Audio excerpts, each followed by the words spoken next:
તમામ અમારા પક્ષના આગેવાનશ્રીઓ, વકીલશ્રી, આપ સૌ પત્રકાર મિત્રોનું હાર્દિક સ્વાગત કર્યું છે.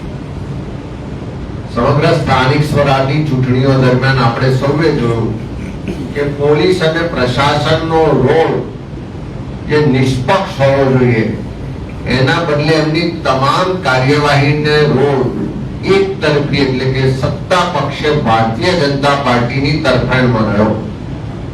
એક તરફ પ્રમાણિક અધિકારીઓ જે નિષ્ઠા પ્રમાણિકતાથી પોતાની ફરજ અદા કરે છે અને બીજી બાજુ જે ચાપલુસ અધિકારીઓ છે, ભ્રષ્ટાચારી અધિકારીઓ છે કે જે સરકારનો હાથો બની ભારતીય જનતા પાર્ટીનો કેસરી ખેસ પહેરીને કાર્યકર તરીકે કામ કરતા હોય એવા અધિકારીઓ, કર્મચારીઓ આપણે આ ચૂંટણી પ્રક્રિયા દરમિયાન જોયા છે. ફોર્મ પાછા ખેંચવાની પ્રક્રિયાથી લઈ ઉમેદવારોને ડરાવવા, દબાવવા, ધાકધમકી આપી, મતદાનને પ્રભાવિત કરવું અને મતદાનના દિવસે પણ કોંગ્રેસના કાર્યકરો, કોંગ્રેસના ઉમેદવારોને પોલીસ અને પ્રશાસન દ્વારા જે રીતે હેરાન પરેશાન કરવામાં આવ્યા છે એના અનેક દાખલાના પુરાવા આખા ગુજરાતમાં આપણે બધાએ જોયા છે. કે સુરત શહેરના પોલીસનો રોલ જોઈએ કે દાહોદમાં ડીવાયએસપી ભંડારી હોય કે પીઆઈ ઢોલ હોય એવા અધિકારીઓની ભૂમિકા જોઈએ. ડભોઈમાં ધારાસભ્યના ઈશારે કોંગ્રેસના ઉમેદવારો, કાર્યકરો પર ખોટા કેસ કરવામાં આવે. વડોદરામાં અમારા કોંગ્રેસના ઉમેદવાર આશીષ જોશી પણ મતદાનના આગલા દિવસોમાં ખોટા કેસ કરીને ડરાવવા દબાવવાનો પ્રયત્ન થાય. એ આખી પ્રક્રિયા ચૂંટણી દરમિયાનની આખા ગુજરાત, દેશ ને દુનિયાએ જોઈ છે. એના પુરાવા પણ છે અને આવનારા દિવસોમાં એના માટે કાર્યવાહી પણ કરાવીશું. પણ ચૂંટણીઓ પતી ગઈ, પરિણામ આવી ગયા, ત્યાર પછી પણ પોલીસ અને પ્રશાસન દ્વારા સરકારના ઈશારે, ભાજપના નેતાઓના ઈશારે કોંગ્રેસના જે ચૂંટાયેલા પ્રતિનિધિઓ છે એને હેરાન પરેશાન કરવામાં ક્યાંય હજુ પાછી પાની કરતા નથી. વડોદરામાં કોંગ્રેસના ચૂંટાયેલા કોર્પોરેટર આશીષ જોશી પર ચૂંટણી પહેલા ડરાવવાના ભાગ સ્વરૂપે ખોટો કેસ કરવામાં આવે છે. 26મી એપ્રિલના રોજ મતદાન થવાનું હોય, 24 તારીખે બિલકુલ પાયા વિહોણી, પુરાવા વગરની એફઆઈઆર કરવામાં આવે છે. એને ધરપકડના નામે ડરાવવામાં આવે છે અને ચૂંટણી પ્રક્રિયા દરમિયાન આખો એવો કેસ ઉભો કરવામાં આવે કે છોટા ઉદેપુરમાં સંખેડામાં ત્યાં આગળ દારૂ પકડાય છે. મુઠલેગઢ પાસે પોલીસ જબરજસ્તીથી નામ લખાવે કે આ દારૂ વડોદરામાં કોંગ્રેસના ઉમેદવારે મંગાવ્યો હતો અને એવી રીતે આખી એફઆઈઆર નોંધાય છે. નોર્મલી જ્યારે પણ આવો દારૂ પકડાય તો પોલીસ વાહવાહી લેતી હોય છે, એનું વાહન બતાવે, એનો જથ્થો બતાવે, એના ફોટા, વિડીયો ફૂટેજ જાહેર કરે. પણ આ કિસ્સામાં ક્યાંય આવું ના થયું. અમારા કોંગ્રેસના કોર્પોરેટર આશીષ જોશીએ તરત જ પ્રેસ કોન્ફરન્સ કરીને એમ કીધું કે હું નાર્કો ટેસ્ટ કરાવવા તૈયાર છું, તમારે જે તપાસ કરવી હોય કરાવો, પણ આ ખોટો કેસ છે એને અમે લડીશું ને એનો જવાબ આપીશું. થોડા દિવસો પછી ચૂંટણી પતી જાય છે, આશીષભાઈની અમદાવાદથી ધરપકડ કરવામાં આવે. ધરપકડ કરીને 1 દિવસના રિમાન્ડ માંગવામાં આવે અને જ્યારે જામીન માટે રજૂ કરવામાં આવે ત્યારે 111ની કલમો ઉમેરી અને એમને સેન્ટ્રલ જેલમાં મોકલવામાં. નોર્મલી દારૂ પકડાય તો એના કેસમાં દારૂ ક્યાંથી લાવ્યા અને દારૂ કોણે મંગાવ્યો એ બંનેના નામો હોય, બંને પર કાર્યવાહી થાય, બંનેની એ થાય.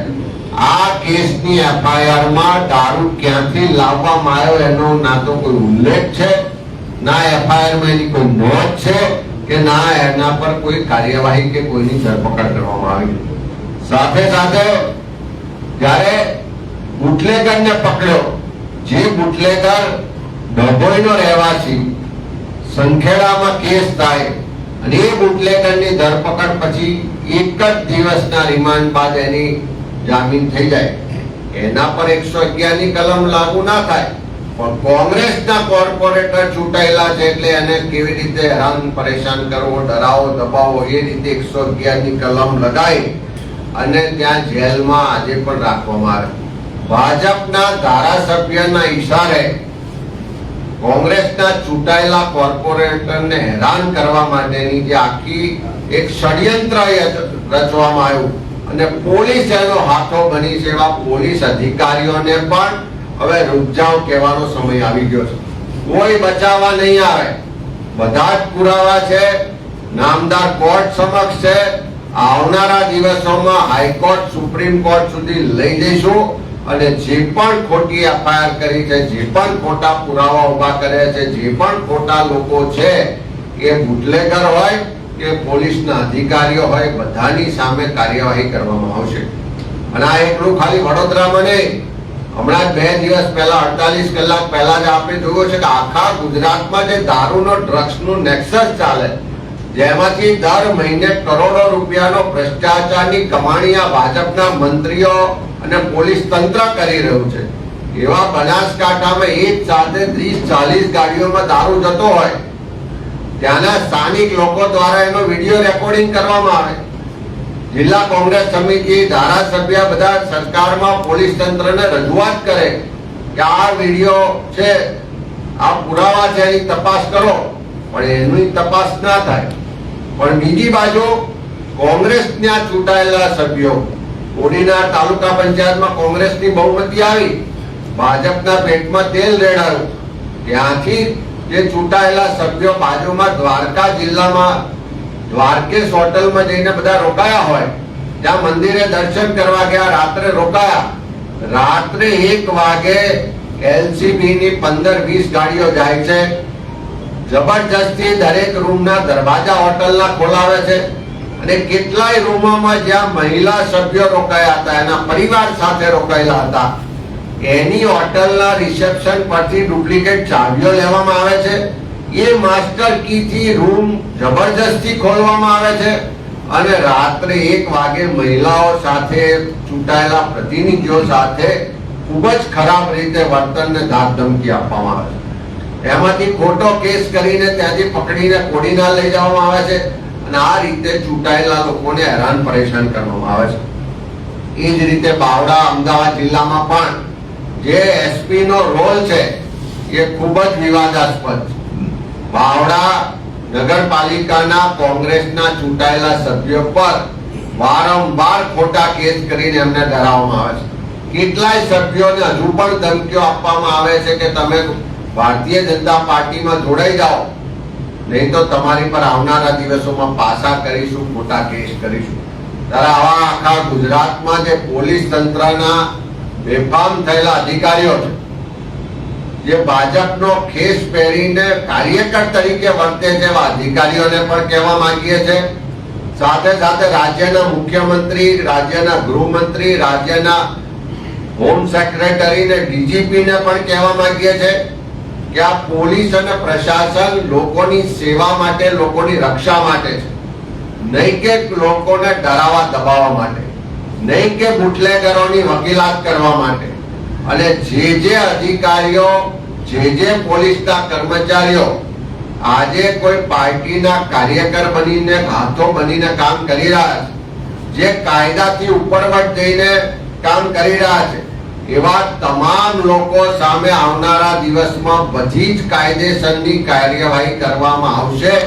એ તમામ અધિકારીઓના નામ સાથે, એની મિલકતો સાથે, એના વ્યવહારો સાથે ખુલ્લા પાડવામાં આવશે. એમની આવકના પ્રમાણમાં અનેક ગણી સંપત્તિઓ એમણે વસાવી છે. દર મહિને દારૂ ને ડ્રગ્સ ને અનૈતિક પ્રવૃત્તિઓમાંથી લાખો કરોડો રૂપિયા જે અધિકારીઓ કમાય છે, એ તમામ અધિકારીઓની મિલકતોની પણ તપાસ કરવામાં આવશે. અને આખા ગુજરાતમાંથી જે લોકો પોલીસ અને પ્રશાસનના પીડિત લોકો છે, જેમની દાદાગીરી, જોહુકમીનો ભોગ બન્યા છે, એવા તમામ લોકોને લઈ અને આવનારા દિવસમાં ગાંધીનગરમાં મુખ્યમંત્રી કાર્યાલય સુધી કૂચ કરવામાં આવશે. અને આખા ગુજરાતના લોકોને લઈ અને નામદાર ગવર્નર પાસે જઈને પણ આવા ભ્રષ્ટ અને જે ફરજ ભૂલેલા અધિકારીઓ છે એને ખુલ્લા પાડીને કાર્યવાહી કરવામાં આવશે. અને એવા તમામ અધિકારીઓ સમજી લે કે આ લોકશાહી છે, કાયદાનું શાસન છે. તમે કોઈ પાર્ટીના હાથો બનો, તમે કાયદાની ઉપરવટ જઈને કામ કરો તો છેવટે તમે પ્રજાના સેવક છો, પ્રજાના ટેક્સના પૈસાથી પગાર મેળવો છો અને પ્રજાને જવાબ આપવા માટે બંધાયેલા છો. ત્યારે હવે રૂપ જાઓ કહેવાનો સમય આવી ગયો છે કે આ આપના માધ્યમથી કહેવા માંગી છે.